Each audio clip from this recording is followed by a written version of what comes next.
Good afternoon. Well, thank you very much for everyone attending and coming to, come on. Thank you very much for coming to attend the CFA event's auto forecasting luncheon event. As most of you are aware, this is usually one of our bigger events of the year, so we typically have around 150 to 200. We have a much more intimate experience today, but I think no less in experience. I think the two speakers that we have today are truly going to be exceptional. I'm very excited, and then we're going to have a great kind of curated Q&A at the end. But before we kind of get started, I want to do some house cleaning events. In front of you, underneath your napkin, you're going to see this. At the bottom here in blue, you'll notice a few different things, and you'll say to join our Q&A session online, and it will give you both the login for the Wi-Fi for the Shinola Hotel, but more importantly, it also gives you a thing called joinqa.com. So during the curated portion of the Q&A, we will also be accepting some Q&A from the audience, and this is where I want you to submit your questions, and some of those questions will be read. We also are streaming this out to a number of people online, and this event will also be posted on the CFA Society's international website, going out to the 178,000 members. So for those of us listening at home and listening on the stream, thank you for your participation. At that, we also ask that you complete the evaluation card that's underneath that. At the end, we want to get your feedback. This is important, that what we're doing as a society is meeting kind of what our membership's needs are. So today we're here for the auto forecasting event.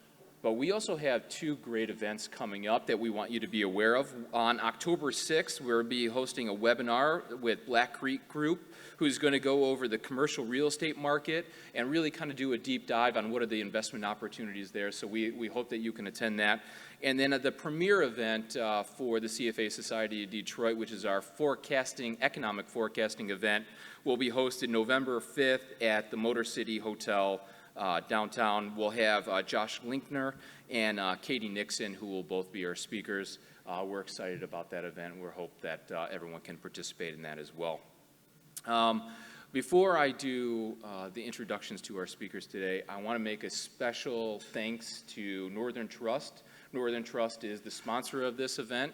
Unfortunately, Lauren Mehta, who was unable to attend, but she's basically the external relationship manager for Northern Trust.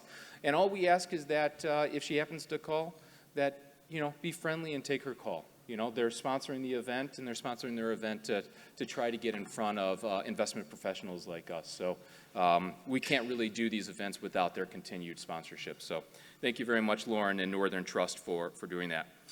At that, I want to bring up Kevin Morris. Kevin Morris is going to be the first speaker that we have today. Kevin has been with GM for over 30 years. Kevin was named GM's Vice President of Autonomous and Electric Vehicle Programs back in November 2019. In his role, Kevin leads up the global effort and team of executive chief engineers and program managers who oversee GM's autonomous and EV vehicle, electric drive, battery, and fuel cell programs from inception to launch and beyond. Kevin is also responsible for initiatives associated with the commercialization of EV and AV technology, as well as infrastructure improvements. Give a hand for Kevin.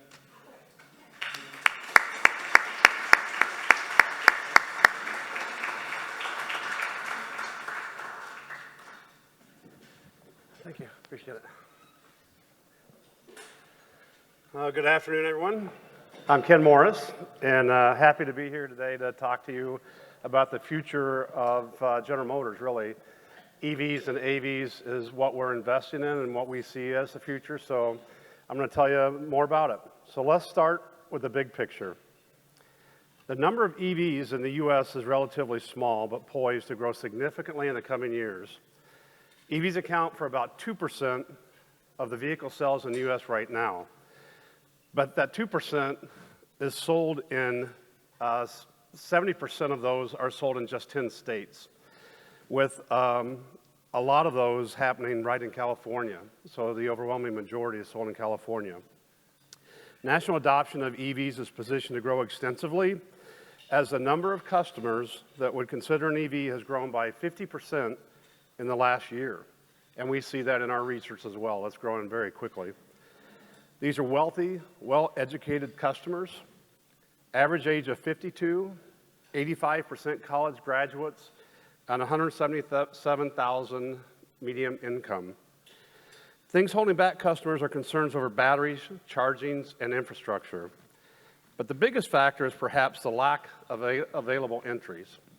And so I'll talk a little bit about that.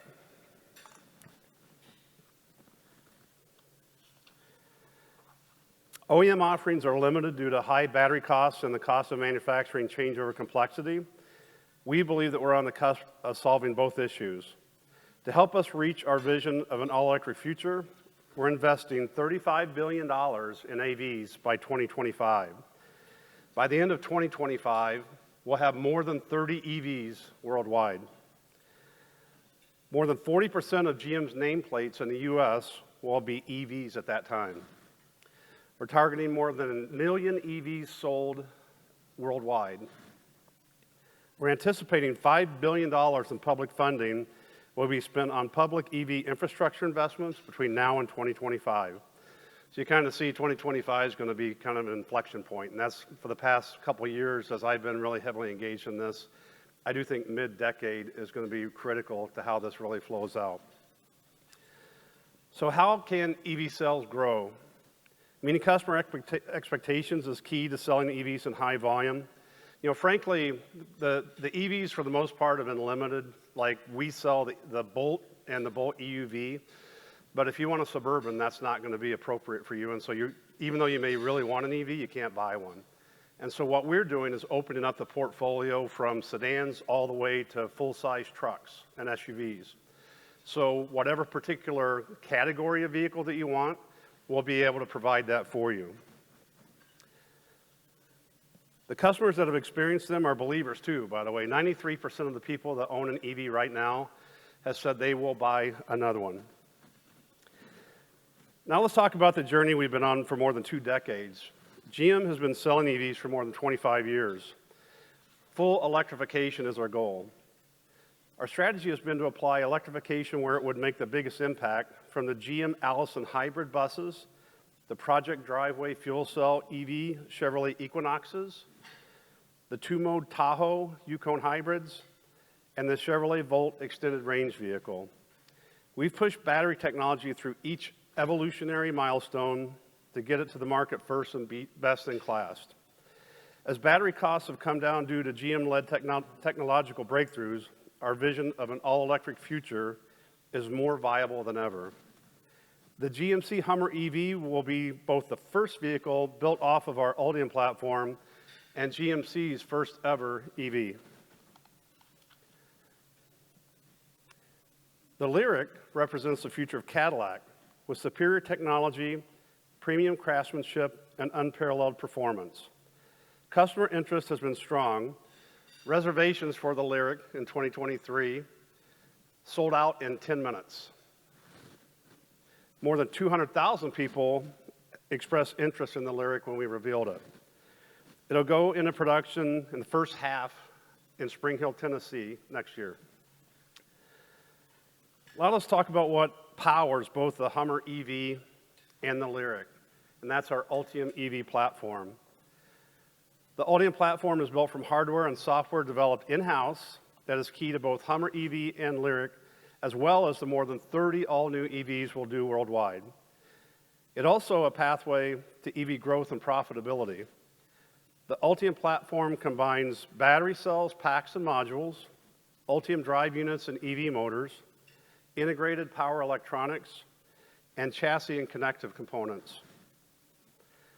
The Ultium state-of-the-art NCMA, which is nickel, cobalt, manganese, and aluminum battery chemistry, uses aluminum in the cathode to help reduce the need for rare earth materials such as cobalt. As a matter of fact, we reduced cobalt by 70% in the Ultium platform compared to the Volt EUV. The advanced battery chemistry is packed in large flat pouch cells that enable smart module construction to reduce complexity and simplify cooling needs. New technology is sensitive to how you integrate it together, and GM has brought its traditional strengths and integration to bear on the Ultium platform and its all-new EVs. Motors designed in-house will support front-wheel drive, rear-wheel drive, and all-wheel drive. Also performance all-wheel drive and like all-wheel drive that we'd use in weather conditions that doesn't have as much power in the back end. To really benefit all of our different entries. Ultium-powered EVs are designed for level 2 and DC fast charging.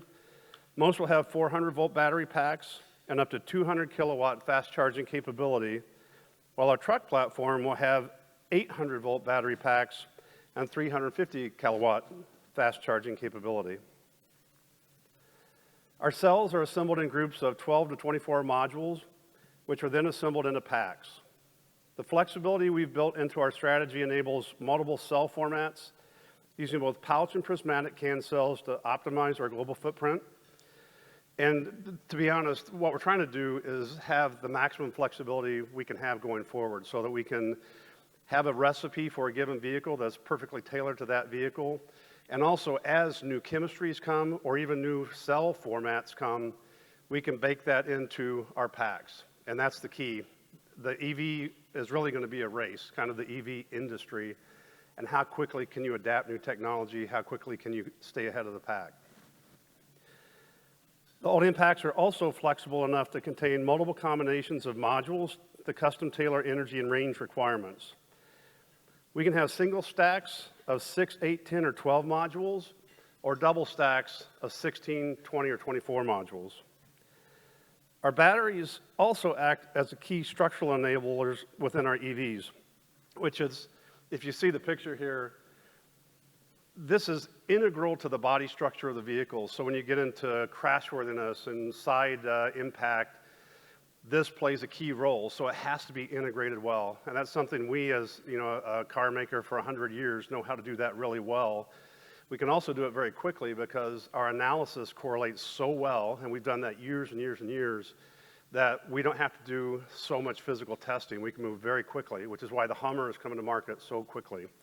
The other thing this does is, I grew up a vehicle dynamics guy, and so it provides enormous torsional stiffness and beaming, and so the vehicles feel so solid, and they handle great. The Hummer's unbelievable. I can't wait for people to drive that.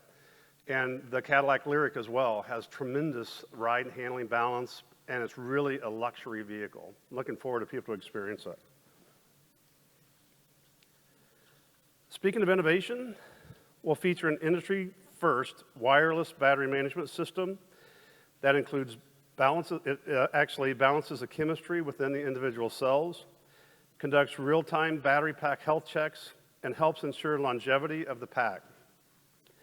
It also provides several advantages as we scale up for mass EV production. It'll help us power many different types of EVs from common components. It'll also enable us to drive EVs to market faster by eliminating the need to redesign complex wiring schemes for each new vehicle built off the Ultium platform. And that's the part, hopefully you walk away with today is we don't have to reinvent this every time we want to do a new vehicle. We just apply it to that vehicle.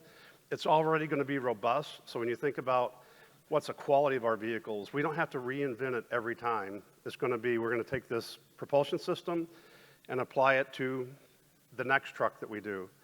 We've announced that we're doing a Silverado E. All these things are coming along with proven performance and proven quality.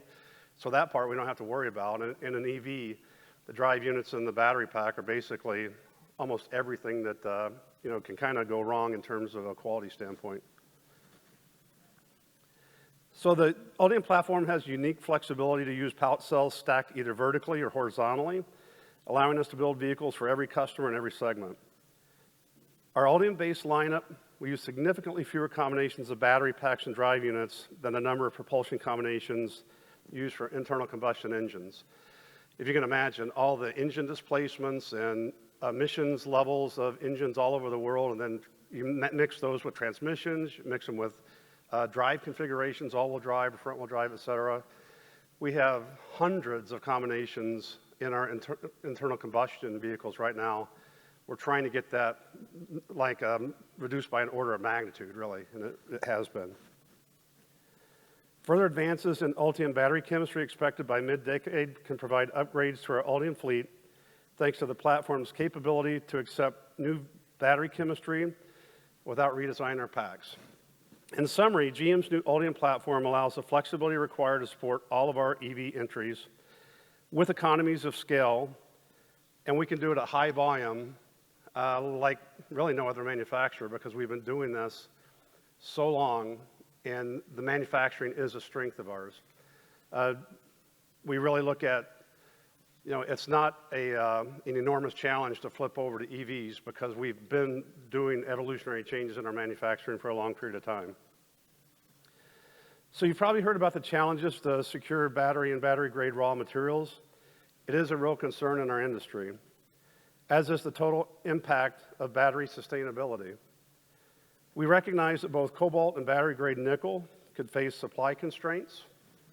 We're scouring the globe and value chain to secure supply, understand where investment and partnerships can yield dividends, and looking for areas of untapped value that lowers costs. We're also keeping an eye towards sourcing as much as possible in North America. We're also invested in what happens to our batteries at the end of the term of their service in the vehicle. Since 2013, we've recycled 100% of the batteries that have been returned from our customers. Ultium batteries will feature a modular design, also making them easy to reuse or recycle in post-automotive uses, and there are lots of those. We're also upgrading our traditional recycling process, and kind of the simple description of this is before, all battery recycling was just done by a pyro technique that it kind of burns everything, melts everything, and it's not really sophisticated, so you weren't able to get all of those elements out of it. But now we're going to a chemical process, a hydro process, where 95% of the materials can be taken back out of the battery and reused again. And also, as we're going through our manufacturing, we can, if we have waste in the manufacturing process, we can also recycle those. So it keeps that kind of closed loop chain. So the new processing will allow Ultium cells to recycle cobalt, nickel, lithium, graphite, copper, manganese, and aluminum. And before, it was really only a couple of those things you could get out of the process. So beyond making the right vehicles, we also need to help ensure that the right infrastructure is in place to help ensure the widespread adoption of EVs. We're taking a holistic approach with Ultium Charge 360. Our vision includes home, public, and road trip charging to help connect customers to different public charging stations. We want our seamless experience to differentiate us from other manufacturers.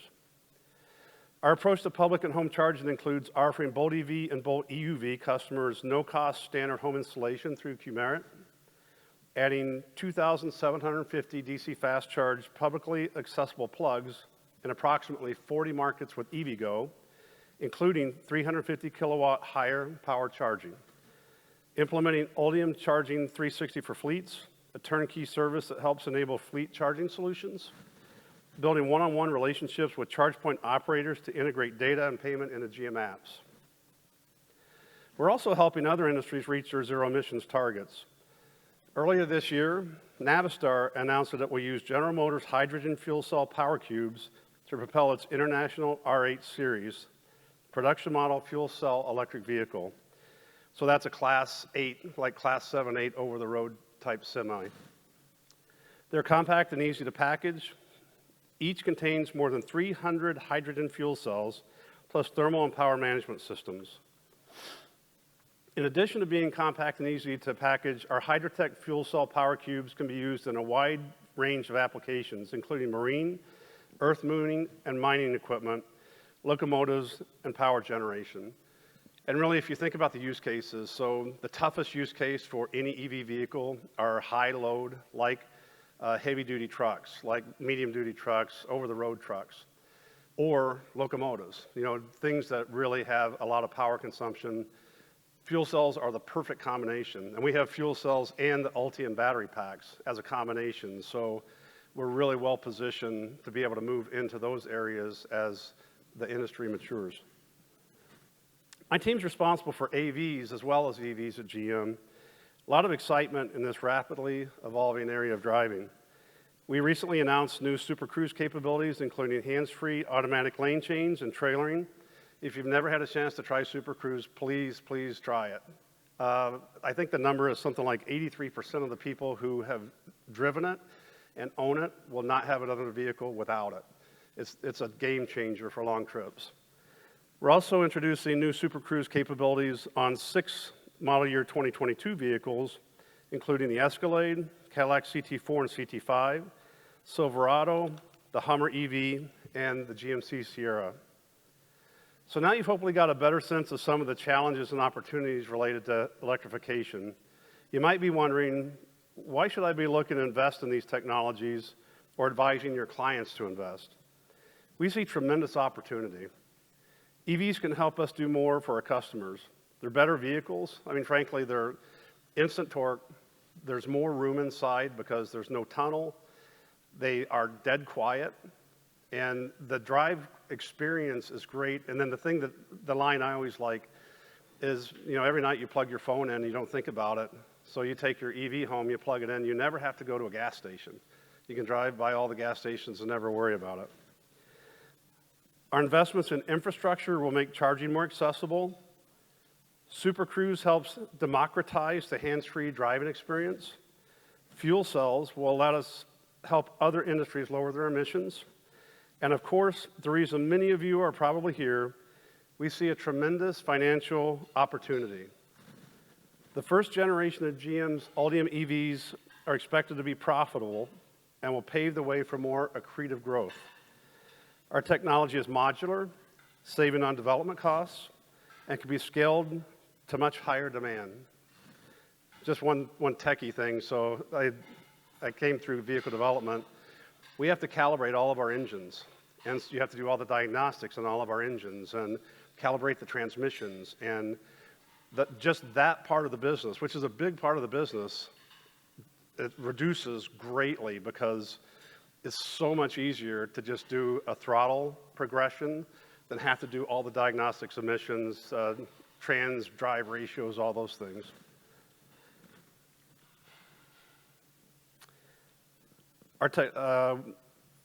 We're working to secure a long-term sustainable supply of raw materials. So that's the last part of financial opportunity. We believe our vision of all-electric future is closer than ever, and we hope you join us for the journey. So thank you.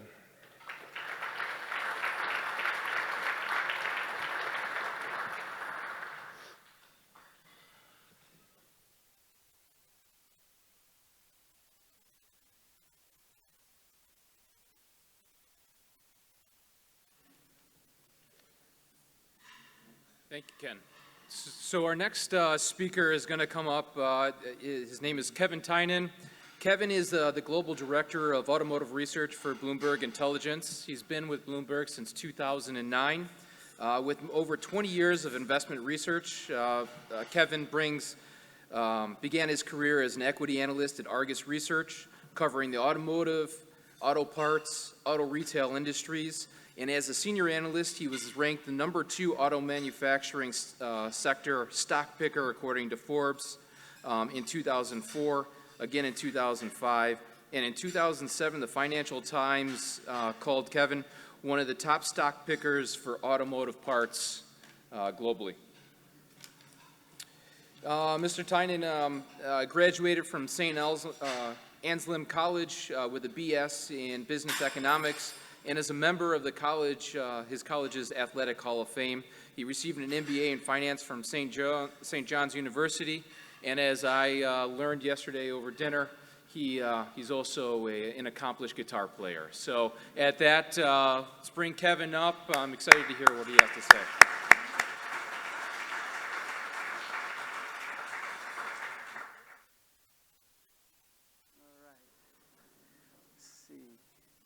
trip up the stairs, so we're off to a good start. So I'm going to fill in a lot of what Ken talked about.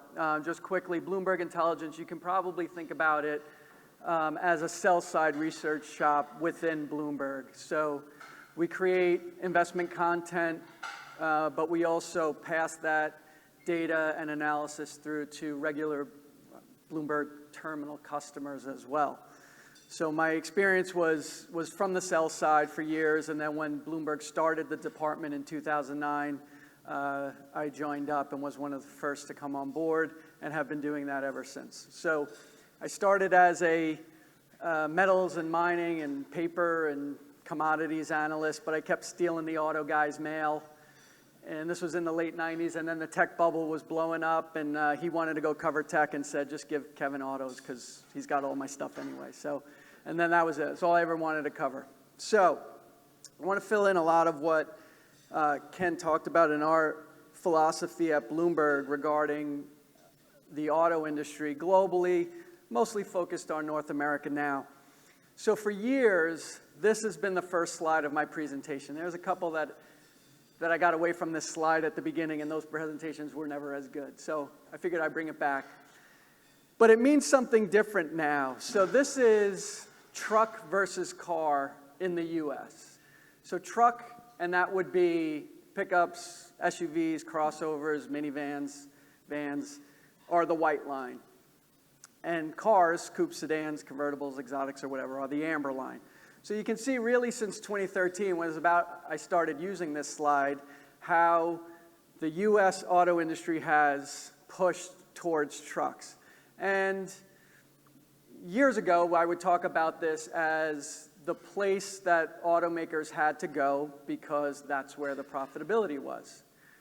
And that you would see more and more truck builds to the point now where we've, and I say we as in the auto industry, has basically eliminated almost all car platforms. Stellantis has one, that LX platform, that's Charger, Challenger, and 300. Ford has Mustang, and GM does the Corvette and Camaro. So this is, we can't sell what we don't build anymore, right? So this number is roughly 80% now. This goes to 85, this goes to 90. Now that's not to say, and you can see those numbers where they all were in the first half of the year, all our domestic, and I'll throw Stellantis in there as a domestic manufacturer, are above 90% truck versus car. And what I always do, and I'll talk about this in the presentation a lot, is layer in transaction prices, right? Because a Silverado is not the same thing as a Malibu or a Cruze, which is both discontinued. Right? There's a revenue contribution aspect of those vehicles that has to be considered. So looking at GM, for example, it may be 91% mixed by unit volume, but it's actually 93% of the revenue contribution. And that's about as high as it can go. It can maybe go a little bit higher. But this is not something that changes. This is not something that reverses. We won't sell cars anymore. We will sell electric trucks, and that's sort of the transition we're in now. So here, and here's why. Well, let me go back 1 second. So I said that that's not really my main motivation for this slide in this spot. I think it shows now, and I think this is what investors and analysts and consumers miss, is that this is not an accident, right? 80% mix going to 85, going to 90 is not an accident. It's where the automakers need to be profitable, to fund projects, to grow. And so I think there's this misconception that the consumer is pulling the industry in a direction, be it trucks or EVs. And I've sort of been pounding the table lately saying, no, the automakers are determining the direction of the industry. So we're 80% truck going to 90. Our domestic guys are already there, but you know, the Toyotas and Hyundai Kias that are in the 60 range are going to try and catch up, and that's how we get the next leg higher in this. So where this was about profitability, and it always will be about profitability, this slide now is more about the industry being where the automakers want and need it to be. So let me lay that out as the sort of baseline of the presentation. So, and here's why, right? So our green vehicles, and in this presentation I have plug-in hybrids in there as well also. So this is me taking volume for a segment and layering in transaction prices. Obviously, SUVs and compact crossovers and crossovers combined is going to be a bigger segment than just pickups, which would be the large and the mid-size space. But as you can see, by a single segment, and that's in the text there, the compact SUV is the second largest segment in the US by revenue, and it's about $30 billion behind full-size pickups. So I'm sure Ken can tell you, I can tell you how many EV webinars and presentations I've done in the last 6 months. We're buying more pickup trucks than ever. We're buying more full-size pickup trucks than ever. They're contributing more revenue to automakers than ever before. Yet, and believe me, I'm part of a media company, Bloomberg Television, Bloomberg Radio, Bloomberg News. I hear it more than anybody, yet we're buying more pickups than ever. And that's not to say, to Ken's point, we're going to have Silverado E, Ford 150 Lightning. The electric pickups are coming. We're just not there yet. And this is the reason why, right? That profitability and that revenue contribution from those segments. So here it is broken out. So through the first half of the year, we said $132 billion in revenue, that's retail revenue contribution for pickup trucks, and there's the breakout. Most important segment for all three of the domestic manufacturers. Obviously, not as much so for the Toyota, Hyundai, Kia, Hondas of the world, even for the European luxury or more premium manufacturers of BMW and Mercedes. So we see how important that is. So again, here we are by transaction price, and this is why this is the way it is, right? Compact SUV by unit volume may be the largest segment, but you're talking about a $31,000 per unit revenue contribution versus over $50,000 for pickup trucks. So this is where automakers want the consumer to live. Again, not an accident, right? We're buying more of these things because it's where the money is. So if you look at large pickups, 2.4 million units, compact crossovers, 2.9 million, but then just look down to compact car and mid-size car, which compact car used to be the largest segment in the US by volume, not by revenue dollars. So you're talking about, as an automaker, do I want the consumer in my $51,000, $52,000 pickup, my $31,000 crossover, or my $23,000 compact car? Answer's obvious, right? And that's why the industry is in the directions that it is going. So again, this is not about the consumer wanting pickups or EVs. This is about what's best for the manufacturer. And as investment professionals, we need to understand that, right? And you don't have to like it, you don't have to agree with it, but just understand that the industry is this way on purpose. So now, when we talk about this concept as the underpinning factor in what's happening in the industry globally, here's the adoption rate of EVs by region, right? So Europe being the yellow line, we can see how quickly that's come up because the regulatory climate there is the most intense in terms of, for lack of a better term, punishing automakers for not reducing emissions. China has always had great government subsidies for the consumer that helps, and also the manufacturers that help get them closer to profitability. And you can see the red line, as Ken talked about. The US really lags in this adoption pace, and as he said, because the product's not there. Why isn't the product there? Because it's not profitable yet. Ken talked about Ultium will be profitable, and when it gets there, everybody will do it.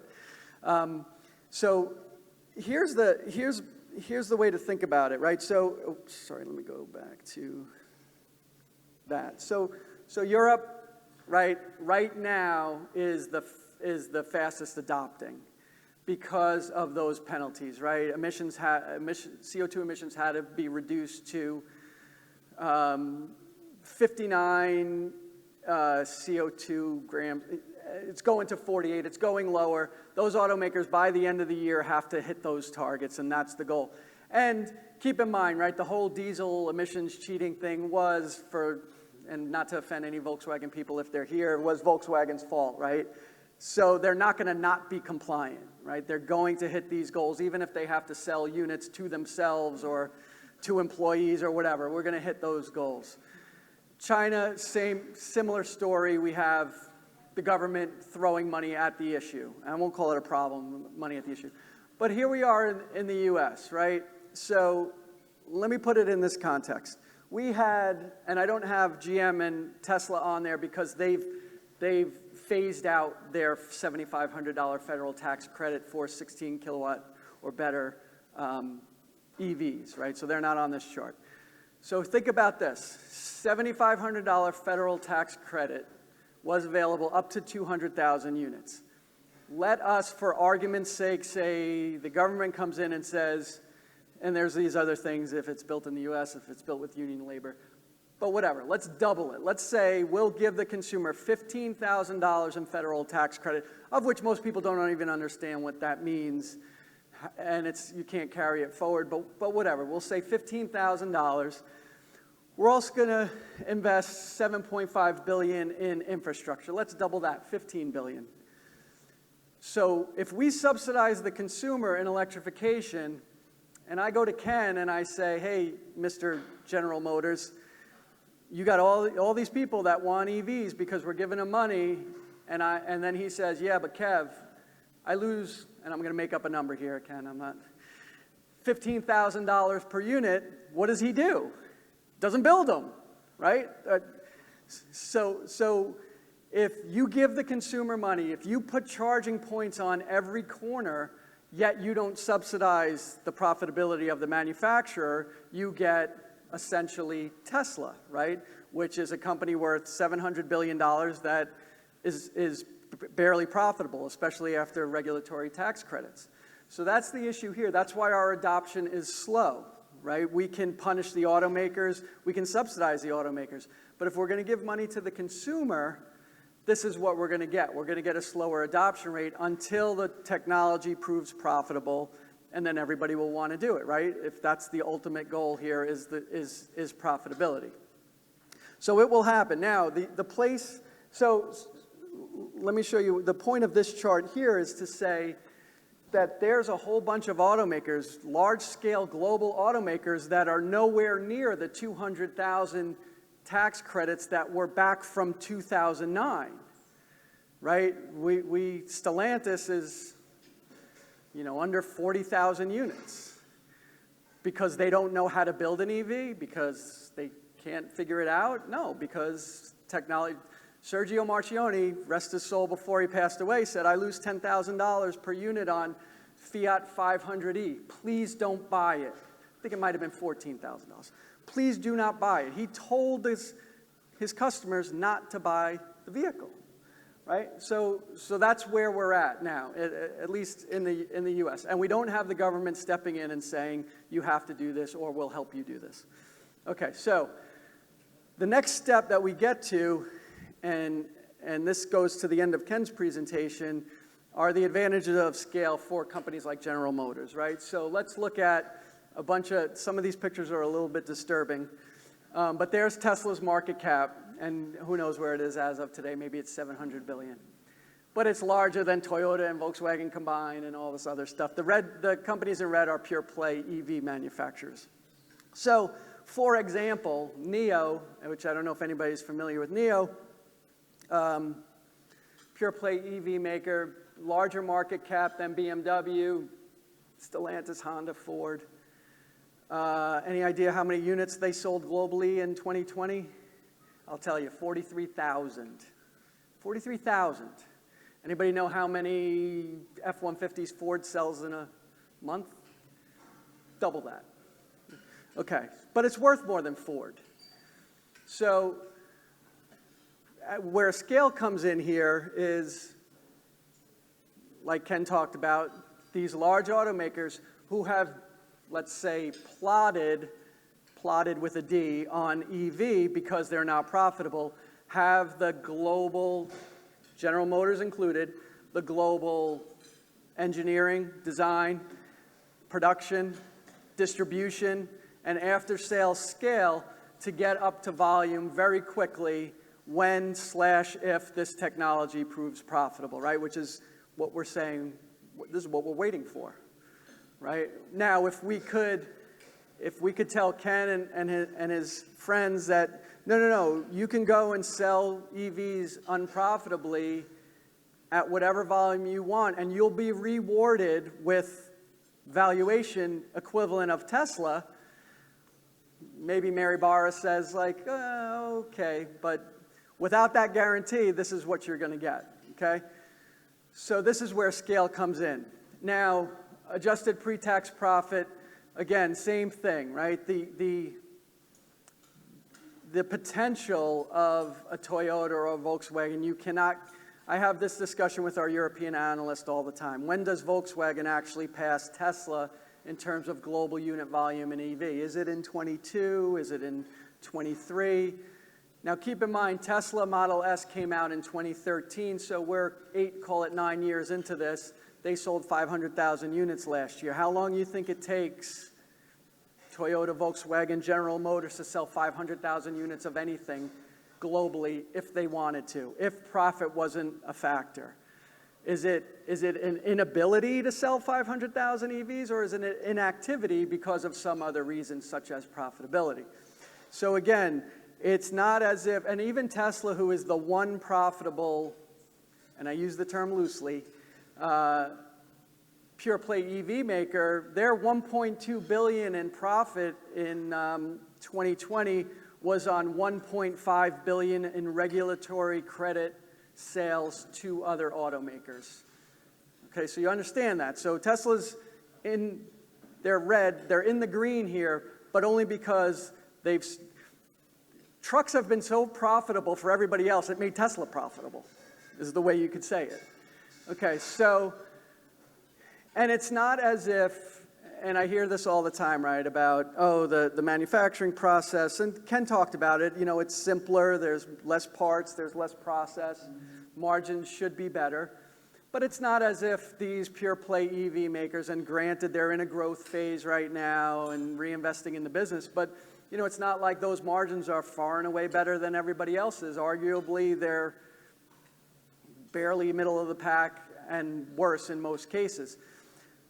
So again, you're looking at the large-scale automakers who have the ability to do this, not doing it for reasons that say, why would I rush into this process for only the valuation, the market cap, right? I'm not getting the profitability, I'm not getting the margins out of it yet.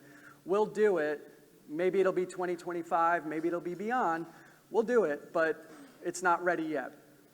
So we have a third-party source that we like a lot that does North America production capacity forecasts. And this is everything. This is not just electric vehicles. This is going to be automakers. But this talks to the idea of scale, right? And this is just North America production. This isn't global for General Motors or anybody else. But you see the ability that when the tipping point comes on profitability for EV, these are the manufacturers. So this is sort of an endorsement for the large manufacturers to say this is kind of where your investment opportunity lies going forward, because you have the ability and the scale to put out product, assuming it's profitable, very quickly, and with scope and scale. And I mean globally, scope and scale.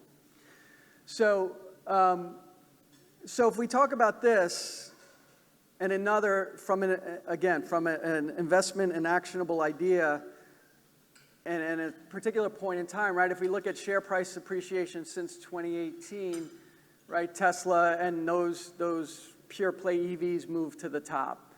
And you get a little bit,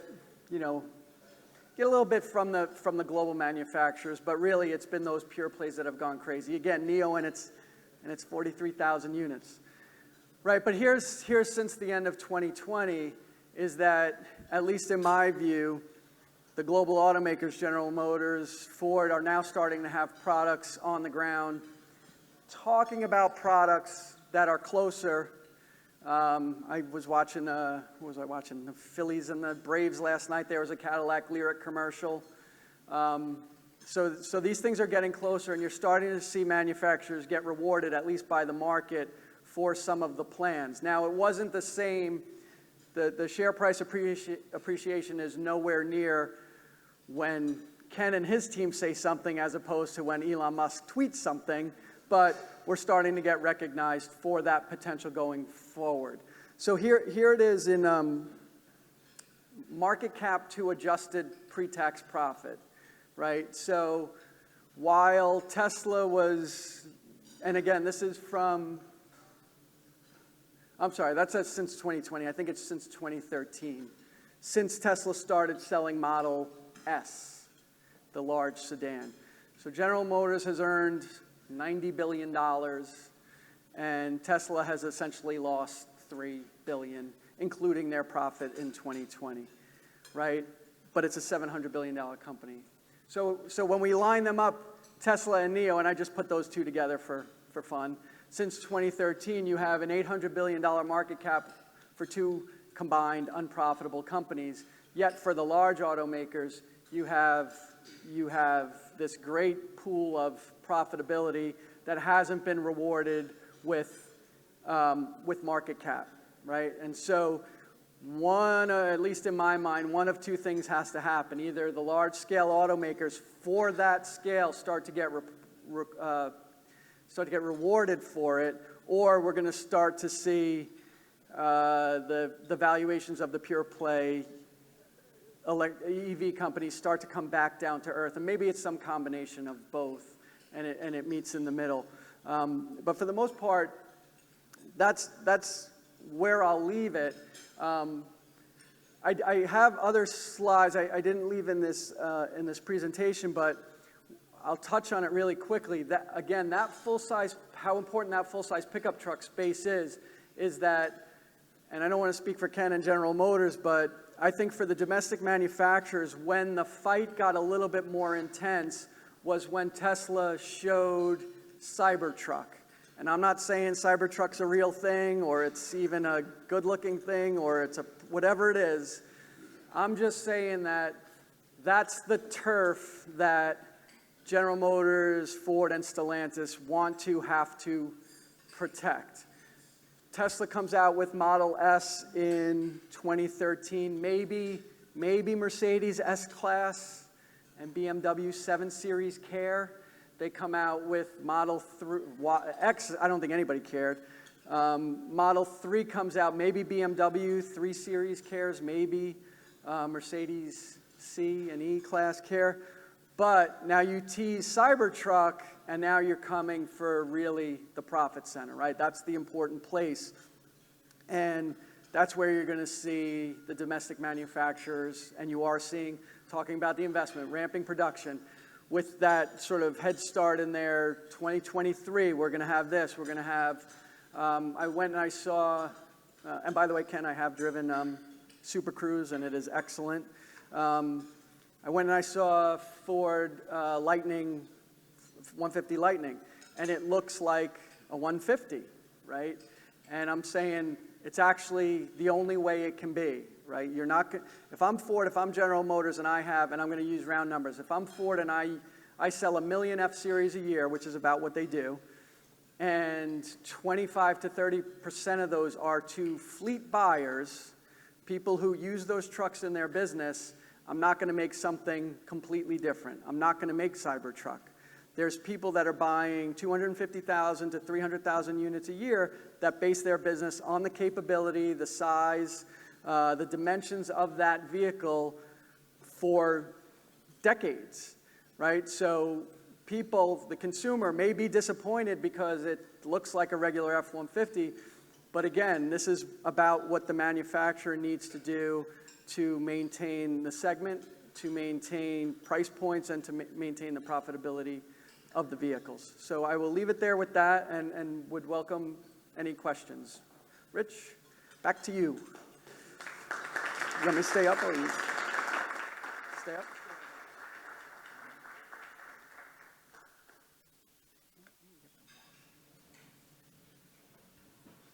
Thank you, Kevin.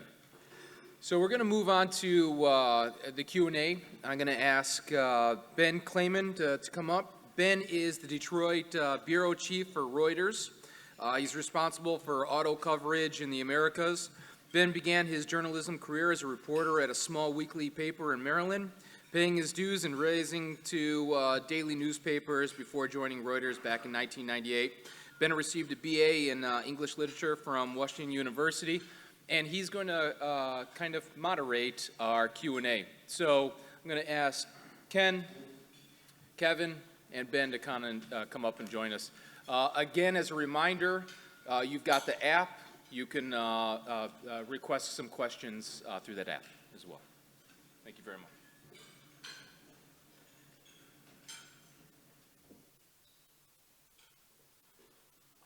Thank you, Rich, and thank you all for having us here. And those were some nice talks, and we'll do some questions sort of coming off those. So I'll start with Ken. Ken, you touched on this a little bit, but I was hoping you could talk to us as to why GM is making such a huge bet on EVs now when we're talking about a market where it's only 2%. Even Mark Royce the other day was talking about we're going to have the overlap for a while to come. We've seen the differences with the automakers. GM's in for, as you mentioned, the $35 billion. We've seen other large numbers out there, but we've also seen smaller numbers with like Toyota with only $13.5 billion. So I think I think people are curious as to what GM sees going forward and why the bet now. So General Motors, our North Star right now is having zero congestion, zero emissions, and zero crashes. And so a big part of the zero emissions, is to get fully EV. And we believe global climate change is real, and we want to go after that hard. We also believe that we're a big enough company that when we go after something hard with this kind of investment, everyone else is going to come along as well. And we're happy to see other companies get into the EV game. And frankly, if you look at a timeline of when we've made announcements, follow when everybody else's timelines are on those announcements. And so our company's leadership and board said that's the way we're going to go, and we're committed to it. Okay. Kevin, I'll ask you, how should we look at the industry's approach about integration? We've seen a lot of battery joint venture announcements. Now we're starting to see deals around the battery materials themselves. I know GM had their CTR deal that they announced, and we've seen even today there was a CATL announced a lithium deal in Canada. Sort of how should we look at how that's changing, and how should we look at the supply chain and how that might change going forward? Yeah. And it's probably a little bit of chicken and egg in that you want supplier contracts, you want to line up the supply chain, but it's difficult to forecast what that volume is going to look like going forward. So you have a lot of suppliers, and I sort of, from an investment perspective, in my own mind, I place them in three different baskets, and you're going to have those that go all in early on electrification, and those will be battery makers and companies like that. And then you're going to have those that are just very, very internal combustion dependent and focused, that are at some pace going to try and move in the other direction. And then I have what you would call technology agnostic companies, right? You need whether it's electric and whether it drives itself, it needs a seat, right? It needs tires. So it needs safety equipment. So at various points, I will sort of rotate in and out of those baskets and say, if I'm not sure, let's go with those technology agnostic companies and say that it doesn't matter if it's autonomous or it's electric or it's internal or it's hydrogen or whatever. We need glass, we need tires, we need lug nuts. So it just, from an investment perspective, the supply chain is long and it's very well vetted. These materials and these components have to withstand a lot of time and very harsh conditions. So, supply chain is going to take a long time to align itself with the direction of the industry. Sure. Ken, can you talk more about GM's approach? You talked about it a little bit on the slides, but GM's going with the dedicated EV platform. It's starting off with these sort of the higher end, lower volume vehicles like the Hummer, like the Lyriq. And I'm just curious sort of what GM's thinking was, because we're seeing other automakers that are coming in. Ford, for example, is coming in with a more higher volume granted not dedicated EV platform. I was just curious what GM's thinking was there and how it sees, what its thinking is for how it's rolling these out. Well, first of all, the efficiency on a dedicated platform or architecture where you can completely mold together the battery pack, the electronics, drive units to a body that's form-fit around that is enormous in terms of mass and crashworthiness, all the kind of things that you have to worry about. Retrofitting EVs onto trucks or whatever the case may be it's just not as efficient. So when we're in it for the long haul. How can we put these together kind of like Lego sets? And that you have to build that starting point where that gives you that flexibility. And I think that's fundamentally why we did that. And then as far as, why come in with a Hummer or come in with a Lyric? And part of that is to demonstrate the full portfolio that we can really do, because we've been doing Bolts or, we did the EV1, we did the Volt, but those don't inherently have to be EVs. Or EVs don't inherently have to look like those vehicles. You can have a Hummer, which is unbelievably capable, and it's just a cool vehicle. People are going to have fun with that. Or it can be enormously luxurious like the Lyric is. And so then the other thing, obviously, it's a little easier to handle material costs when the price points are where those vehicles are, but Right. We're rapidly moving into every segment. Okay. Kevin, can you talk about how the industry is going to tackle, the still existing fears out there that we read about and see in terms of range and charging anxieties for EVs? How is that going to work, and how are the automakers, especially the legacy automakers, going to work to overcome that? Yeah, sort of half jokingly, I would say, following the theme of my presentation, I would say if it were profitable, there would be no such thing as range anxiety, right? It would be marketed right out. But no, I think it's going to be a walk, because you're going to have people who don't have access to charging. And the government spending on the infrastructure will help.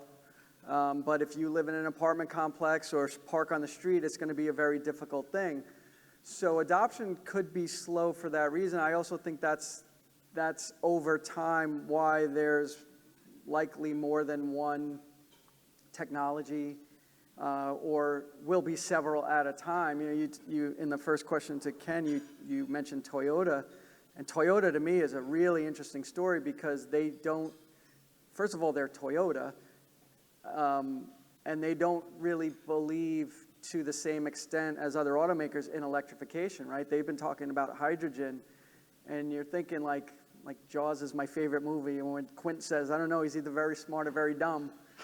So it's Toyota, and I'm saying why, and they sort of led with gasoline hybrid in the Prius and never put a plug on it, right? Never went to plug-in hybrid or to full EV, and to me, that's a really interesting thing, and I'm getting the feeling, and I published something on it this week, that I'm not saying hydrogen is the thing or a thing. I'm just saying you're going to start to hear a lot more about it, right? A lot more investment in that direction because of those automakers that are maybe behind on electrification, trying to leapfrog and say, we can lead on this. We're never going to dethrone Tesla on electrification. They're always going to be the winner on that, and maybe we can go this way. And look, and at the same time, and Toyota talks about, look, if the ultimate goal is carbon neutral completely, it's going to take more than just battery electric vehicles, right? It's going to take, commercial vehicles, airlines, tankers, and so I think there's solutions that fit for different transportation technologies and mobility solutions than just one. Yeah, so to follow on that, is hydrogen more of a commercial play, at least Yeah. at first? Yeah, I would say, and it's going to be an advantage for it, and I think, and Ken made this point on the commercial segments, is that, right, if I'm a fleet manager with delivery trucks, I know how far it has to go every day. Right? If I'm a guy like me who likes to road trip, I don't really know where I'm going every day. So, so I think that hydrogen probably works. I would argue that battery electric works better in the commercial segments because you know what that range is. You can park it overnight. The other reason that hydrogen will work better in commercial is because if you think about it, if you read the government filings, they want buses to run 20 hours a day, 7 days a week.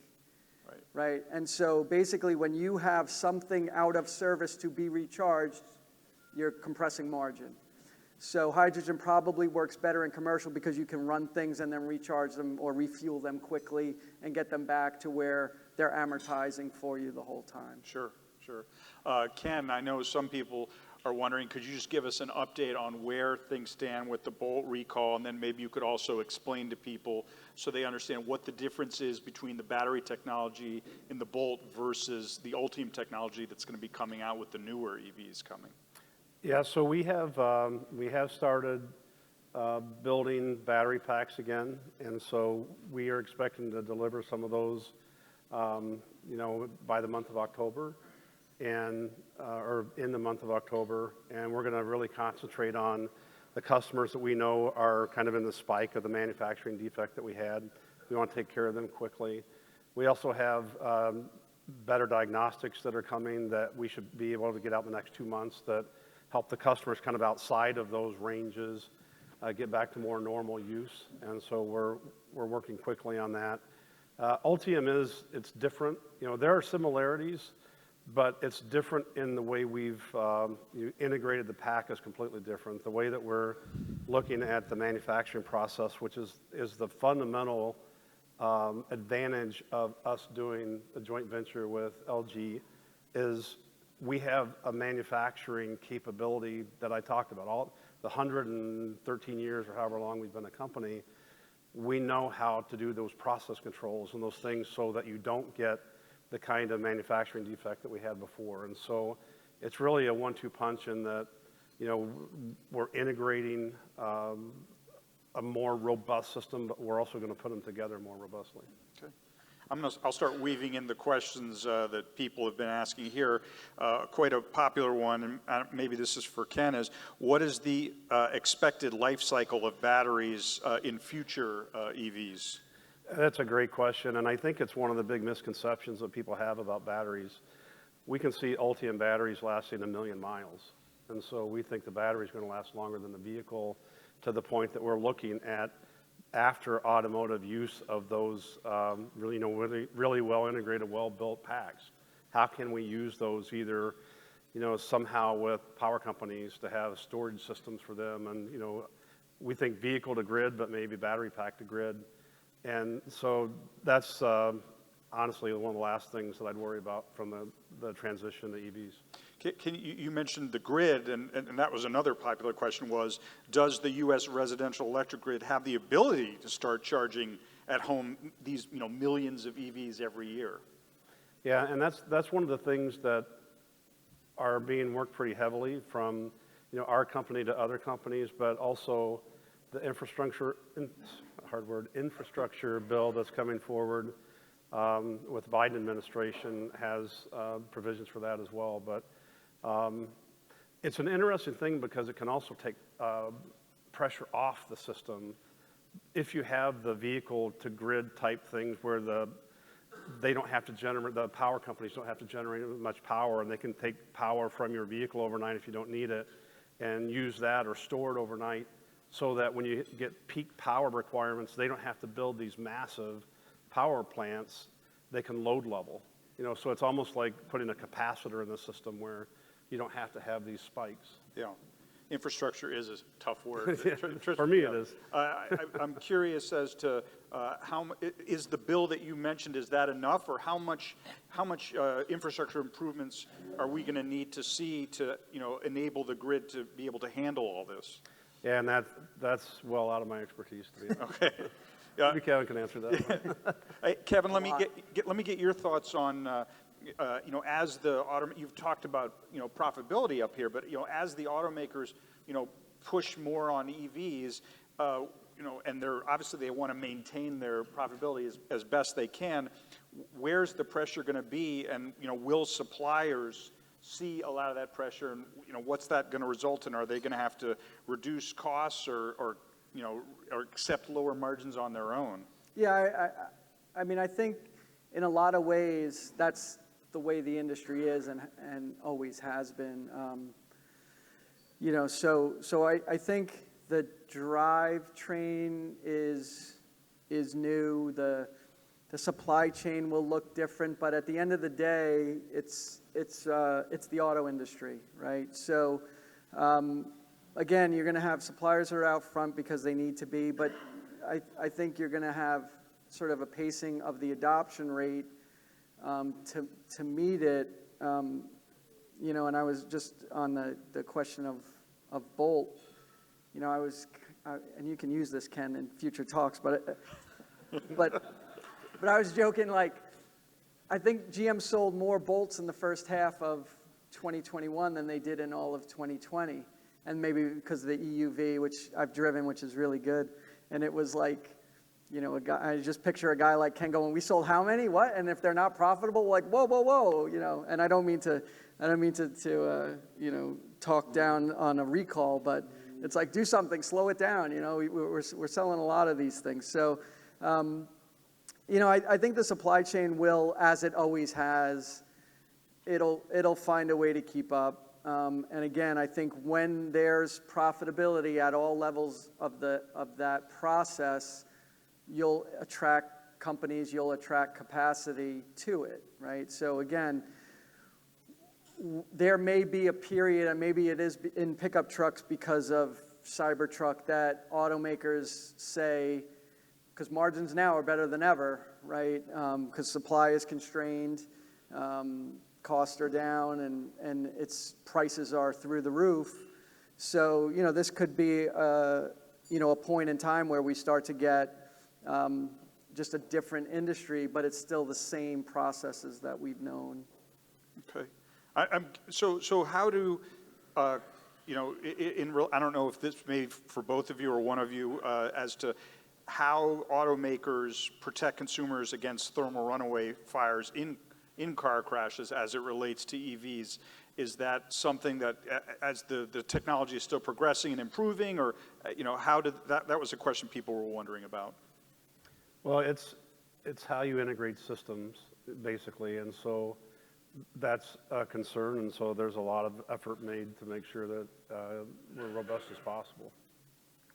I don't mean to hog all the time with EVs, so there's another popular question is, how close are we to full self-driving vehicles? When can I just kick back and, look at my stock tables or whatever and, not have to worry about road rage? So I will answer that quickly by saying a lot closer than you probably realize. But I think it's going to be commercial to begin with. So, ride-share type vehicles, and our Cruise arm in San Francisco is working. They have vehicles that are driving by themselves at night now. And so how quickly do we transition into that commercial side? You'll be surprised. It's not, frankly, I'll be honest. Before I moved into this job in November of 19, my assumption was that there would not be autonomous driving until we had a really robust vehicle-to-vehicle and vehicle-to-infrastructure type communication system, because it would just be too difficult to do otherwise. And it's been proven wrong. That assumption's been proven wrong. I've ridden in the vehicles and in San Francisco, which is enormously, if you've been in San Francisco, it's a nightmare to drive in. And so in one of the most challenging places in the world, maybe Shanghai might be a little worse, but they're getting it done. So I think you'll hear more about that, in Investor Day as well. And I don't mean to, well, let me ask you, I know you can't do full details, but I'm sure people would want to know, what should we expect on Investor Day from GM? We're really knitting together all elements of our growth strategy. So things from, I'm going to be talking about the Ultium system and how that all works together, and, how the scale and material cost changes that come along with that, because, the battery cell cost, that's key to everything. But then we're also talking about how we're, the the aftermarket enhancements or in-market enhancements that we can do with our software capability in our vehicles, and how we're really moving out into different parts of the business, like Bright Drop, and some of the deals that we're doing with our fuel cells, which I totally agree with hydrogen, which a commercial for us, we're in a better position than any other manufacturer for hydrogen and battery electronic vehicles. So I think you'll hear that story very explicitly told. Okay. Kevin, you know, some were wondering, you know, we're talking about pretty high prices on a lot of these EVs, so when are we going to get to the, which to a lot of people is not attainable, so when do we get to a point where we see the price points coming down to more the 30,000 or less range on a broader scale? Yeah, so Bloomberg has a division called Bloomberg New Energy Finance, and I sort of fight with them all the time about this, that, you know, in their modeling, internal combustion may get more efficient, but it doesn't get any cheaper or less expensive because of the regulatory climate, right? To be compliant, there's always going to be costs added. So in their model, internal combustion can't get any more cost effective. And yet battery goes straight down to zero, right? Like we can produce for free someday. And so, but the thing I always fight with them about is that it's not about, they talk about cost parity, like, oh, someday you'll be able to buy a internal combustion vehicle and the same battery electric vehicle will cost less. And I'm saying, yeah, but that's not the point. That's the consumer's focus. We got to look at the manufacturer's focus. So if you say like, oh, cost parity now because of the way the industry is, because of that truck mix shift, and because of supply where we are now, the average transaction price in the U.S. is over $43,000. So that's the average. So if you're saying EVs can be below $43,000, my question is, yeah, but how much did it cost to build it? Right? That's the story. If it's $43,000 and you can build an internal combustion for $33,000, but you can build battery electric for $42,000, you can have cost parity, but you're still not going to see the same, you know, the same push on the battery electric side. So I caution people not to worry about the price of the thing unless you're Tesla or NIO and you get rewarded for being unprofitable. But General Motors doesn't have that luxury, nor do any other automakers. It seems like you have to be, you know, a nascent, Lucid, who make great products. But interestingly enough, this is a time in the market, in my 23 years of doing this, that, you know, all the stuff that we care about as analysts and CFA and accountants, like none of it, I shouldn't say none of it, but a lot of it doesn't matter, and it's sort of turned on its head where it's this, oh, the total addressable market, oh, the future, oh, let's put a value on Tesla's self-driving robo-taxi technology that doesn't exist.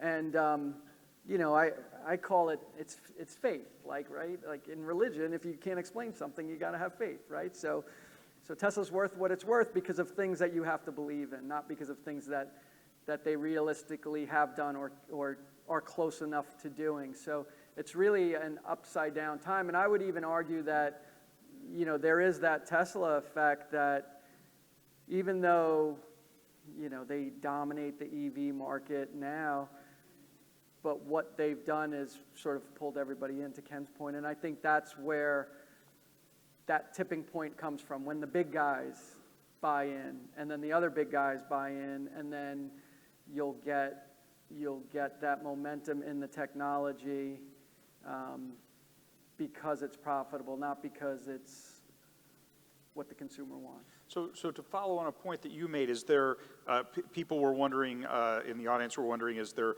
a politically acceptable measure that the U.S. government could take to support or encourage the manufacturer profitability on EVs? Right, well, you're either going to subsidize the loss. So for round numbers, if we said, you know, GM is going to lose $15,000 per Bolt, I think, you know, because of the price points, Hummer and Lyriq will probably be closer to break even. I think Ford on their last conference call talked about Mach-E being profitable, near profitable at that $50,000 point. So that number's coming down apparently. But let's say that number were $15,000. If the government said, look, rather than give the consumer a federal tax credit, we're going to give it to the manufacturer, or what the government is going to do, and I don't think they're going to do it, it doesn't seem like they want to be that involved, would be to punish the automaker and tell them you have to do this, you have to reduce emissions, you know, like corporate average fuel economy, they send it through the roof, and where if you don't make it, it's, you know, it's a fine per unit over, just like it is in Europe. So they're either going to punish or they're going to subsidize. I don't think our government's going to punish. Okay. Ken, assuming as everyone talks about that EVs require less maintenance, you know, fewer parts and so forth, how do dealers fit into this equation? How are they reacting to the shift given their reliance on service revenue? Well, I think, you know, and Kevin has mentioned it, we're really talking about a propulsion system, so the rest of the vehicle is still there. And so things like wind noise and tires out of balance, I mean, it's still going to be there. We try to minimize that, obviously all of us do as much as possible, but we're taking away one element, and we still have drive units, which are kind of more or less transmissions, and so I don't see a huge shift there, to be honest. Okay. Yeah, I think that's you know, and I cover the dealer groups as well, and I think that's been another place where this structural change, and even before COVID, where the push was towards pre-owned vehicles, right? And just to throw the margins on it, gross, a new vehicle for the large dealers was like 5% gross, and then used would be somewhere 7 to 10, and then parts and service was 60. Right, so it was almost like, look, we'll do the transactions, and obviously finance, insurance, and back office stuff was almost pure profit, but it was like, well, we'll sell new vehicles just to make you a service customer and have you come back. Used vehicles is someplace that they can differentiate their offerings, but Carvana and the online process, which has improved for even the traditional legacy full-line dealers like AutoNation or Penske or somebody like that, is better, but Carvana was before all this, right? This online-only Carvana room shift, and I think it's improved the dealership product. I spoke in June at the Virginia Auto Dealers Convention, and, you know, obviously there's big concern about that because that's where the profit center is, but like Ken said, you know, you got power window motors and wheel bearings and all that other stuff, so, and look, if we're 2% EV right now and we're going to say that they're way more reliable, less moving parts and all that, so every month that we sell 2% EVs, we're selling 98% of something else. Right. Right, so we got, you know, and I'm Ken and I were talking about it, you know, I'm old school. I got a 2002 Mercedes that I love, you know, and so, but I have a lift in the garage. I do all my own work, but, you know, there's going to be people that like that analog process of driving. Let me ask you a follow-up to that. I mean, obviously, we're talking about the average age of the cars out there is getting up to 11 and a half and rising. We've already seen the length of the loans getting longer. I'm just curious what your view is on, you know, are we going to see banks doing even longer? Are we going to see that become more the norm? Well, what's your view on that? Well, I think when you look at transaction prices going higher, which I think, you know, and one of the things we look at is transaction prices compared to MSRP. And historically, that number was 6%. So you could tell anybody, you go into a dealership, you can tell the salesperson 6% off the sticker price right away, and you can probably start your negotiations there. Right now, we're under 1%. So basically, and Cadillac and Chevrolet are actually over sticker. Cadillac, Chevrolet, Honda, the 3 Hyundai Kia brands, all selling over sticker, which is, in all my time, it's incredible, right? I would never have thought that I would see anybody selling over sticker for a full month on average, and we have almost half the brands doing it. Right. So as prices go up, you're going to look to create affordability, which leasing, which is down a little bit now, but we're going to probably be a 30-35% lease penetration market. You're going to extend terms longer. I don't know, if it gets above 60, 65 months, it probably starts to get troublesome because then you're dealing with a lot of negative equity. And then, the leasing is what feeds the pre-owned market. So the way I look at it between new and used is that affordability gap has to stay narrow. If that gets too wide, you're going to have people buying pre-owned. But that gap's been normalized, right? Even though new vehicle prices are at sticker, used vehicle prices are at, dealers are buying wholesale for retail prices. So the gap doesn't change, which, and I just went through this, bought a SUV for my wife where we were going to buy something with 5,000 miles on it, like a sort of demo miles, but the savings from sticker was better to be the first owner. Full warranty, all the benefits of doing it. So the dealers and the manufacturers through their captives will have ways of keeping the wheels greased and the process moving. But I do worry about negative equity getting, if we start to get, 0% for 84 months, you go, uh-oh, that's not good. Right. And the consumer will take the money. They don't, nobody's going to go, whoa, that's a bad idea for me long term because I'm going to have negative equity for the rest of my life. It doesn't happen. So you got to watch out. Yeah. Ken, there was a question about how much the electric car technology of the 1910s and 20s is useful in today's cars. I think I did a story a little ways back. I think it was the Firebird 2, which was a very cool looking car. But I'm just curious, how much does that older technology play at all? I got to be completely honest. I have no idea. I don't know what that was in What about 1910 what or about 11. EV1? Was it? That it does. I mean, that actually, a lot of the engineers that we have working on our EVs now worked on the EV1. As a matter of fact, when I was a development engineer, I was in the same garage with the EV1. And so a lot of those things have come along and improved, and the motors and everything else that we do have 25, 30 years of background on them. So that helps, but I unfortunately can't help on that's fine. turn of the century. Kevin, there's a question here about, obviously we've seen Rivian announce they're going to go public, joining the parade. Yeah. They're just not doing it with a SPAC like Right. many of the others, but so they were curious where they fit in the EV space, and maybe you could also just sort of broaden that out to, we have all these startup players. How do you see that playing out as now we have the legacy automakers getting into the game? Right. Are they all going to survive? Yeah, I mean, and that's the concern, right? That you get these small nascent automakers, which is fine. The product's really good, and the consumer seems to be accepting of it. My problem is that, and I tell clients and investors this all the time, like if there's one word for the auto industry globally, it's scale, right? So if I'm Tesla and every time I want to launch a new vehicle, I got to build a new factory, but GM takes Hamtramck and there you go, right? Now we're going to make EVs here, and we have that scope and scale, we have that reach in place already.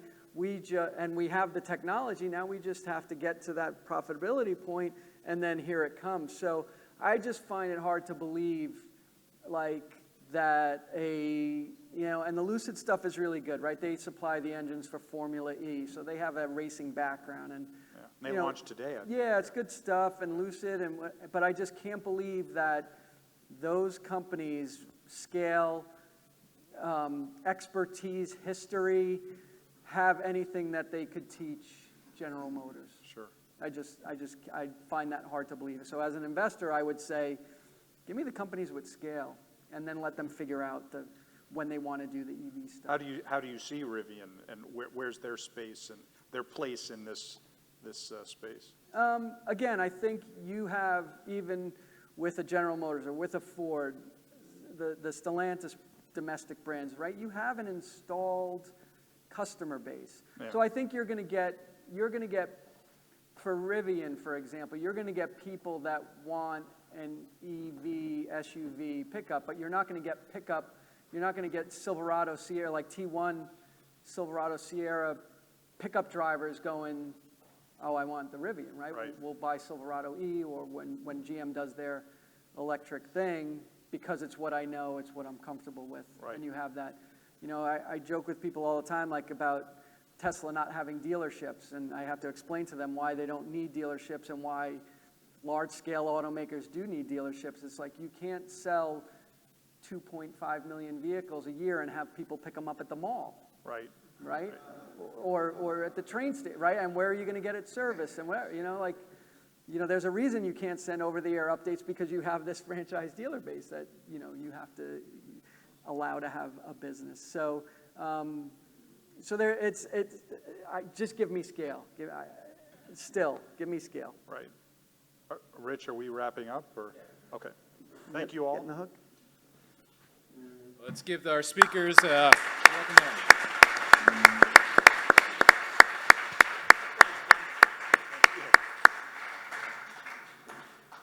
Thank you very much, Ken. Thank you very much, Kevin. And thank you very much, Ben. That concludes our event for today. I appreciate you coming out. And again, that survey is on each one of your tables. Please provide your survey and feedback. It's welcomed. And we look forward to seeing you at our upcoming events. Have a great afternoon.